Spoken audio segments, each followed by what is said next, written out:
আসসালামু আলাইকুম, শুভ সন্ধ্যা। যে যেখান থেকে আমার ভিডিও দেখছেন সকলকে আন্তরিক অভিনন্দন, শুভেচ্ছা, ভালোবাসা। আমি মোহাম্মদ শিব্বির আহমেদ, চ্যানেল বাংলা 78 থেকে বলছি। এনটিভি অনলাইনের একটি নিউজ, লালগালিচা হেঁটে খাল খনন উদ্বোধন করলেন 3 উপদেষ্টা। খবরে বলা হচ্ছে, সাঁকোর উপর দিয়ে বিছানো লালগালিচা, তার উপর দিয়ে হেঁটে খাল উদ্বোধন করেছেন 3 উপদেষ্টা।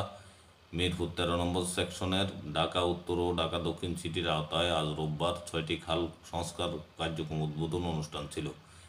এতে অতিথি হিসেবেও অংশ নেন অন্তর্বর্তী সরকারের 3 উপদেষ্টা। খনন কার্যক্রম উদ্বোধন করতে উপদেষ্টারা লালগালিচায় হেঁটে খালে নামেন।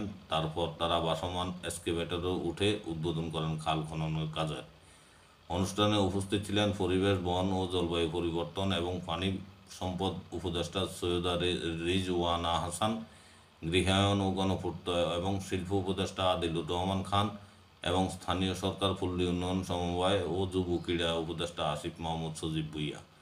লালগালিচায় খালে নেমে উদ্বোধন প্রসঙ্গে উপদেষ্টা রিজওয়ানা হাসান বলেন, আমি ওটা খেয়াল করিনি। রিজওয়ানা হাসান আরও বলেন, আগে খাল উদ্ধার হয়নি, কিন্তু এখন আবার এই কার্যক্রম হাতে নিয়ে লাভ কি? এমনটা হলে আমরা করবোটা কি? আমাদের 8 মাস কিংবা 14 মাসে পুরোটা করা সম্ভব না, কিন্তু শুরুটা তো করে দিতে পারি। এই ছিল সংবাদ। ভালো থাকবেন। আসসালামু আলাইকুম।